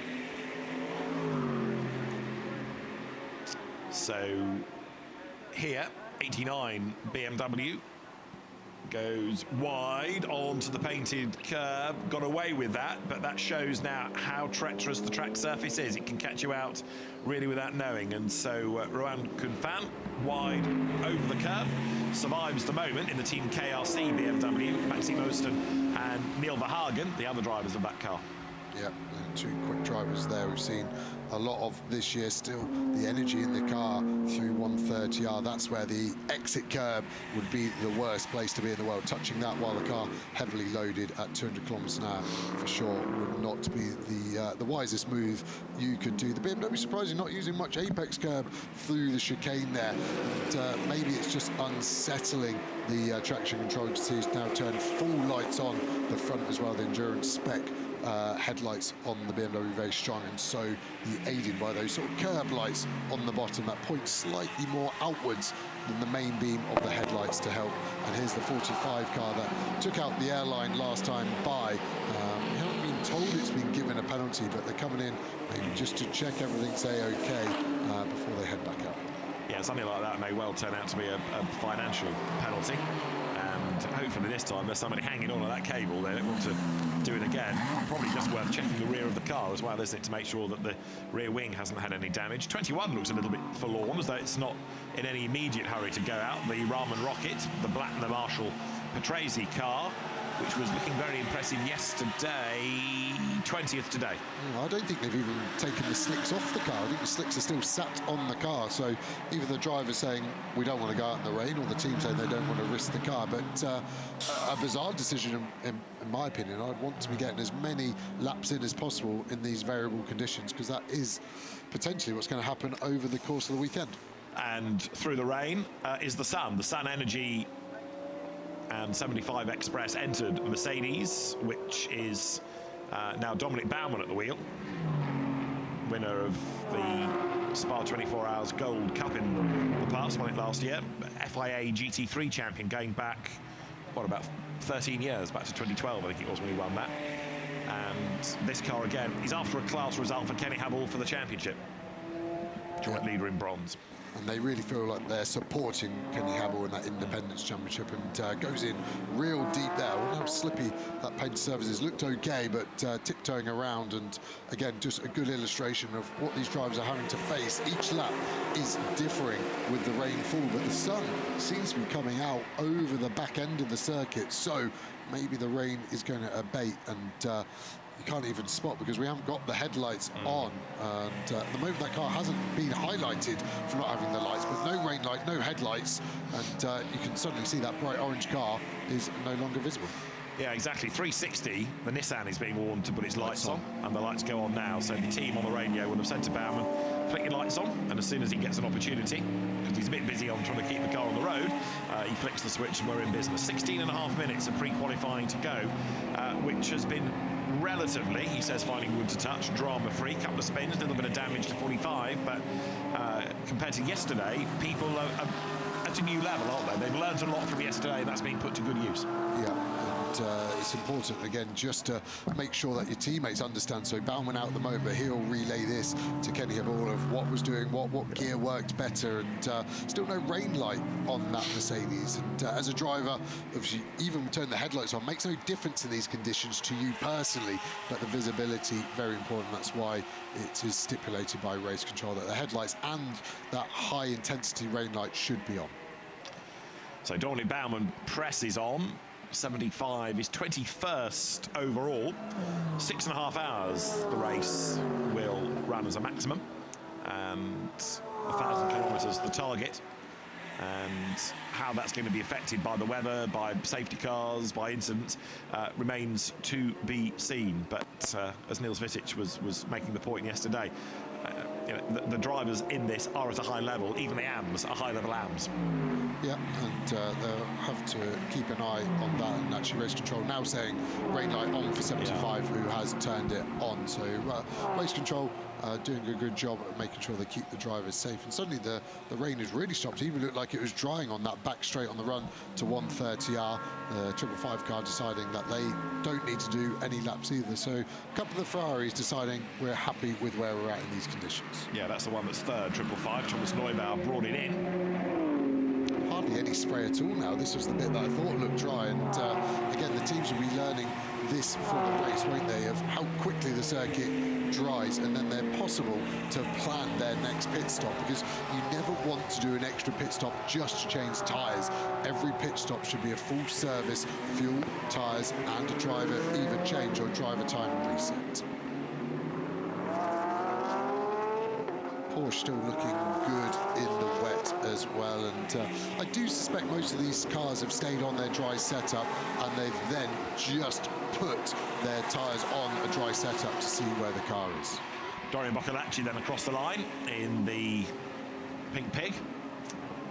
So Boccolacci goes by, and that in the pit lane is 99, I think, which Consta Lapalainen has brought in. That's the Corvette that had an engine change overnight and in its hardship lap this morning, but it's at the foot of the time, so clearly all is not well, because Lapalainen, we know he's quick from what we see in World Challenge Asia and Europe, for example. 27 blasts back into the session. Yeah, I just don't know if Lapalainen got in before it rained is the only thing. So we haven't seen his true pace. I'm not sure, I'm speculating on that. But still, I wouldn't expect that car with any of its three drivers to be in 33rd and last place, 4.6 seconds off fastest. Its best lap, and it's the slowest car in the session, its best lap was done on lap 4, and it's now done 23. It hasn't done that many laps in the wet, so clearly even in the dry it was struggling with something. So maybe that engine change, there's something else perhaps lurking that they're trying to get around, he speculates. Right, number 10 Porsche is another one to keep an eye to here. The Antares Au, Richard Lietz, Loic Hertog car. We've not seen very much of this. We've been on board with Richard Lietz, and he's behind the wheel. Antares Au started the session. Loic Hertog, I don't think has actually been in it yet in this, but Antares Au seemed to be struggling at the beginning of the session, which is rare, because Antares Au is a very, very quick AM.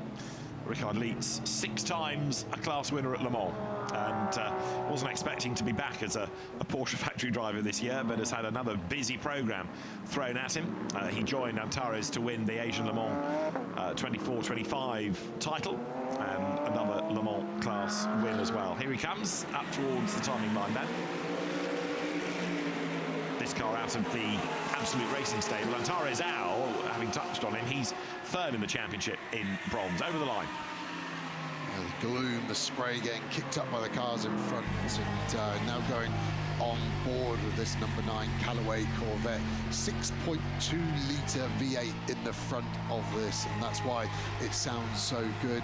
And still quickest overall, of course. It did the time about 10 minutes before the rain. Maybe Harry King could have done something about it hadn't it have started raining on the lap that he was fastest out of anyone in sector 1. And the balance looking great in the wet as well as we ride on board, able to use the apex curbs. Like I said, apex curbs in the wet, not normally a problem. The exit curb there was, you see the car start to get a bit loose, and there's Nicky Katzberg, Alexander Sims in the sister car to the 99 that we're saying has got problems. They'll be happy, second place at the moment, being beaten by the old Corvette. So Corvette will be happy, doesn't matter if it's a 7 or an 8, they're fastest.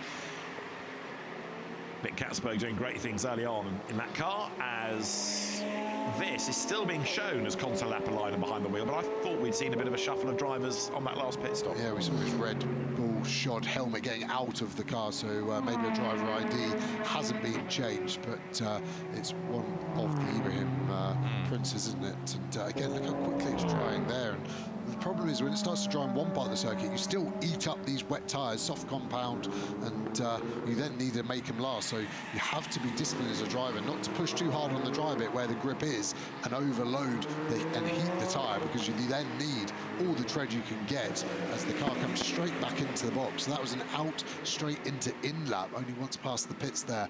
So maybe just procedural, and maybe they're aware of a slight issue that they can't fix in the session as we go on board on a car that's going to finish the lap. Be interesting to see the pace in the wet as we cross the line now, and just starting a push lap now, in fact, so we'll find out by the end of this one. Blast past the Nissan into turn 1. Sasha Hara here still able to place the car where he wants. Cars tend to run off the racing line in the wet because it's smoother, it's dirtier, it's got the oils on it, but because it's such a new surface, it seems like the majority of drivers almost taking exactly the same line, wet or dry, and that is because it's the shortest distance versus the least amount of angle, which makes it the fastest line possible, and there's not really much manipulation needed here in the wet.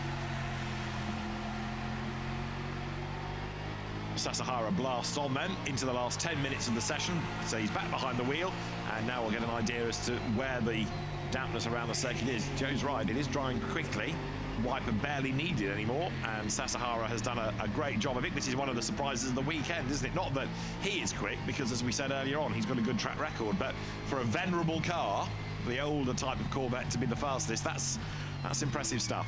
It might be a false dawn, it is only pre-qualifying.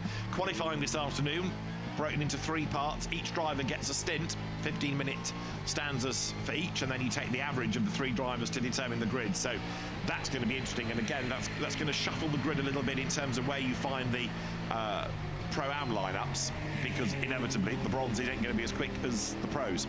Yeah, and then the race flows back the other way, doesn't it? And this is the part of the track that's the driest. You can see those drier patches. It's the darker colour there, and I can see why the drivers are struggling to see it. There's just not much definition between the wet and the dry because the base surface is so dark. So they'll just be spotting that, and as it starts to dry, you place your outside wheels on the driest part, and that really takes precedent over a racing line because you're looking for grip over line, and still using the exit curb there. But you can see he didn't want to get off the curb. He just ran the full length of it, and then when it stopped, he came off it in that fashion as it tapered off.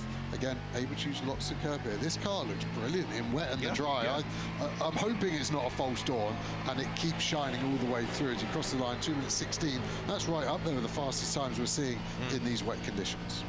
Yeah, Sasahara then goes by, and he is gold, and he's got a silver and a bronze as co-driver, so the car runs in the Bronze Cup. So its pace is going to ebb and flow. I don't think it's going to be a contender for outright success, but it's going to be competitive when Sasahara is behind the wheel.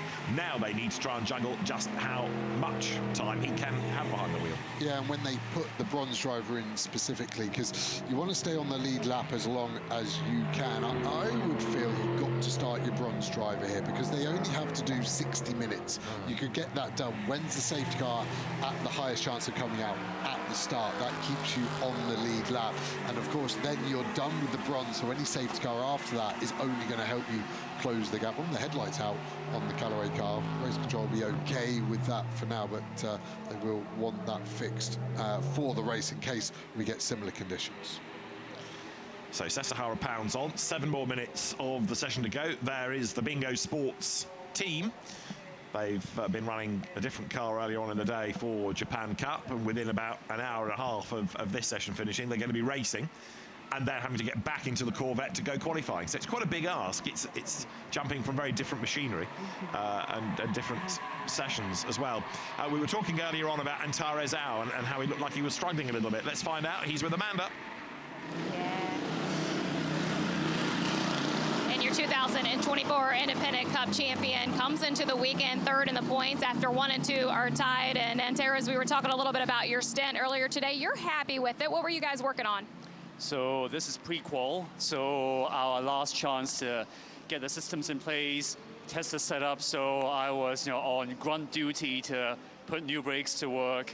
Did a bit of that. Hopefully it didn't cause anyone too much heartbreak by blocking the track, because when we bed in brakes, we're a bit slow and we're a bit offline. But other than that, I did a quali sim. I think still has a bit of room for improvement, but happy to be doing all of this. Richie in the car, Luke Hogtog has been looking on. Unlikely we will see him in this session. What it's been like with him having him over this weekend? So Luke has been a familiar name with both SRO and IGTC. We were together at Indy last year, and last 2 years in fact, and he's really easy to work with. Richie is this, he may not like me to call him a professor, very calm, very accomplished. Really, I think he has forgotten more about driving than most of us will ever know. And it's really good to have him around, just calm source of knowledge. So conditions pretty tough right now. Of course, send him to go out there and tell us how the car acts, behaves, should change, and all that. Good luck this weekend. And David, actually talk about Luke Hogtog. He was with us at Barber Motorsports Park last weekend. We weren't on the same flight, but good to see some of the SRO America drivers out here this weekend as well. They come from all corners. Amanda, thanks very much. Antares Au, the Hong Kong driver. Great character, Antares. It's very hard, even in adversity, to find him without a smile on his face. Yeah, always one of the positive guys, isn't he, out there? And retro livery and the writing on his T-shirt, German for air-cooled as well. So a nice homage to where Porsche used to be with the cooling of this engine. Yeah, and he's another stalwart Porsche fan, isn't he? He was last year's IGTC Independent Champion and winner in the Spa 24 Bronze Cup, 2 years ago now, but he's done many a mile. Getting a replay here on board with Ukyo Sasahara, having a big slide. He caught that well, but it can still catch you out. What have we got? 4 more minutes of the session to go, and it's still treacherous out there. Yeah, through 200R, his heartbeat would have gone up to 200 beats per minute through that slide. It was a good save, and luckily he had enough track on the left to slide into. As we look at the Audi V10 powered car, no Lamborghinis here this weekend, so it will be our sole V10 engined car. And again, the balance of these cars looking phenomenal, considering we've had rain mid-session. I'd expect them to look a bit lively on the rear, potentially be too stiff for these wet conditions, suspension, roll bar wise, but they all look like they're handling pretty well for these drivers. Yeah, Dang Yi at the wheel of the Audi. And it's rather understated colours, but that car with so much engineering experience in it should be there or thereabouts come the end in class. The car runs in silver. We have a Pro-Am, a bronze and a silver and an Am category within the race. And then there's also going to be a podium for the best of those from the Japan Cup and also GT World Challenge Asia. They're not point-scoring rounds within this race, but to acknowledge the participation of the drivers, they're going to be rewarded with the podium as well. Bit of a mistake from Yi there on the run up towards the hairpin. He saw the car just lose bite. It slithered across the road. He sorted himself out, but again, track surface still not good. And now that it's brightening up, that is another worry for the drivers, in as much as you think, oh good, it's getting brighter, therefore it must be dry, therefore I can push. Not everywhere. No, track temp still at 33 degrees though, so it's not going to dry in the remaining 2.5 minutes, of course. But this has been interesting info for the teams. I think they could probably get back to slicks in the next 15 to 20 minutes. So if this were the race, this is kind of the point where they'd be thinking, when can we stop for tyres? And it's kind of what we want for the race, isn't it? Because it's another curveball to throw in to make it interesting for everybody. So as the session comes to an end, still a few cars on track, but quite a lot have pitted, really brought in by the rain, with very little they felt to be gained. We've worked out, and you've heard us talking about what you might be able to gain, but some of the teams confident. They may have achieved it yesterday, of course, because it was showery during the paid test sessions that were on track yesterday. Yeah, and the risk as well. If you were to drop the car now, the chance you'd miss qualifying would be high. Yeah. Look at the tyre marks that were in front of this car. It swung all the way to the pit wall. And again, that's drivers just trying to cool the tyres down when they can. Looks like Ben Barnacle ahead is in the 28 car there. And they're looking to release. Maybe just going through the whole pit stop procedure, timing-wise, minimum pit stop time will be an interesting element. The teams have to adhere to it. If they go under, they do attract a penalty straight away. And this number 60 Ferrari presses on as well to the end of the session. Taniguchi is at the wheel of the car, and it's the one that we know that Giancarlo Fisichella has been behind the wheel of, and looking quick in over the course of the weekend, bringing vast amounts of experience and returning to a circuit he raced at, of course, in Formula One.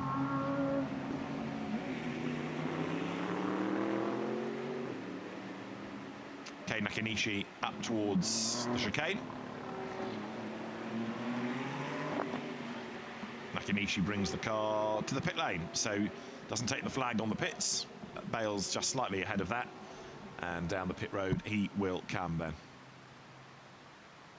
Yeah, the 50 kilometres an hour as well. It's quite a big break there, so again, easy for the drivers to come in too quickly, and again, as soon as you're above that, you will get a penalty. 77 to the garage, the Kakuota, Max Guts, Ralph Aaron Mercedes. Kakuota, the man that leads the Super Formula Championship, but also been racing in IMSA for Acura this year. Others being put to the garage, and the flag is out. Session's at an end then. So this pre-qualifying session without major drama, which is good to see for the teams, comes to an end. There, Andrew McPherson's Porsche continues to stay out, with AMAC himself now 32nd of the 33 in terms of a time, but expect that car to chip away during the course of the race. Grant Denyer, very handy racer, given that he spends most of his time on television rather than being able to focus on a full season. And Ben Porter, very, very quick, if underrated Australian driver, multiple Formula V champion, but he and Andrew were class champions in what was then called Blancpain Asia a few years back. There to the pit lane comes the Good Smile Mercedes. That AMEC Porsche, actually a different spec as well, isn't it? That's the 991.2 car versus the newer 992. So that'll be interesting to see how it goes compared to other Porsches. Yeah, Andrew McPherson, who is a stalwart racer in endurance categories. He's got a long track record of racing in Australian GT or endurance or radical events, going back to Lotus Exiges and Moslers. Another of the Australian drivers we've got, Kenny Habul, with the Mercedes. This is his car, and Dominic Baumann, we saw earlier on, he's going to bring it to either the checkered flag or the pit lane, depending on what the team elects to tell him to do here. It's going to be pit lane, and again, look how quickly it's drying as the Heart of Racing Mercedes stays out to take the checkered flag. And Alex Rivera, the Spaniard, down in 23rd place. So they will be hoping for better run overall, but also within their Bronze Cup come qualifying. Is there much to be gained by taking the flag when it's like this? You know, is there anything you can bring back by information from a slowing down lap and in lap, tyre temperatures and pressures? Is that it? It depends how many laps you've got as a driver. After you take the checkered flag, there's a release of pressure to worry about anything. So you do try some different lines. You might turn the traction control down and have a couple of slides just to make sure the balance is what you think. And suddenly like a lifting of pressure. Everyone's watching you so tightly on your sector times, live onboard telemetry, whereas the in-lap, you're like, well, I'm just going to try it. You can keep an eye as a driver on your delta, so you know if you are up or you were down. And there's some positives as the 45 car decides to box, and hopefully they got a spare wheel gun and airline, because that was the car that wiped out a lot of its pit paraphernalia as it left pit lane as it rained. That's right. There you've got then number 13 heading for the end of the session as well. The Phantom Global Racing Adley Fong, Sun Jingzhu, Nico Menzel car. Pretty much everybody now heading down the pit lane. Ukio Sasahara, though, in that Corvette, an absolutely mega job. Great stuff from him. There he is, down the pit lane, all smiles. What would the odds have been of predicting that car for fastest in pre-qualifying? Of course, it's not going to be on pole in the race necessarily because of the nature of taking the average of the 3 drivers. So you can anticipate the pro cars to be at the front of the grid.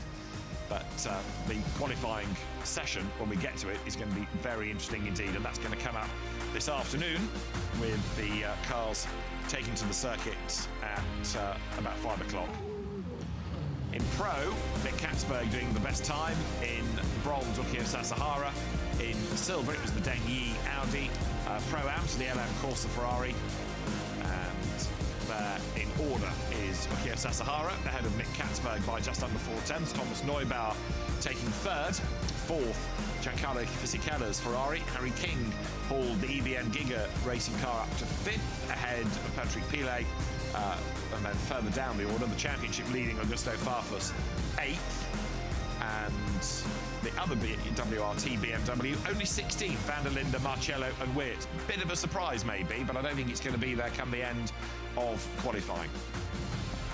33 cars we have in total, and at the foot of the times, the Ibrahim Royal Brothers Konsa Lapalainen's Corvette after its engine change. Others that might be a little bit out of sequence. The Good Smile Racing Mercedes, only 28th. That started off looking a bit subdued and never really clicked into action. The Leeds, our Hartog Porsche up to 25th in the end. And let's look at some of the highlights of that pre-qualifying session. Pre-qualifying began with a dry road, cars pouring out on track, and Nick Katzberg looking very committed very early on, getting himself up through the traffic and initially setting the target time as the new style Corvette accelerating through. Tony McIntosh had this moment coming out of turns 4 and 5, slithering wide onto the grass, and he wasn't the only one in the wars during the course of the session, as we had 1 or 2 drivers getting it wrong coming through 130R. Not a good place to go wide. 888 Mercedes was another one that was chipping away. The Lucas Stoltz, Maxime Martin, Michael Grenier car. Thomas Neubauer, though, would bring number 555 to 3rd come the end of the session. The Maizawa Racing car, the best of the Ferraris, 3rd for the Ferrari factory driver. Harry King pressed on to get number 61 Porsche to 5th as well. We had this drama when 45 Ferrari set off, took the air gun with it, and the team manager summoned to race control to explain himself. Then the rain fell through it all. Ukio Sasahara, though, put the Callaway Corvette to the top of the times in the dry, and by 0.3 of a second, nearly 0.4, he was able to hang on to that margin until the checkered flag. The road was very wet, and then it did start to dry. Not to the point of putting slicks back on, not to the point of being able to improve lap times, but just enough to give the teams an idea as to what the changing track surface would become at the end of pre-qualifying. Qualifying to come later on in the day for this 2025 Suzuka 1000 kilometers.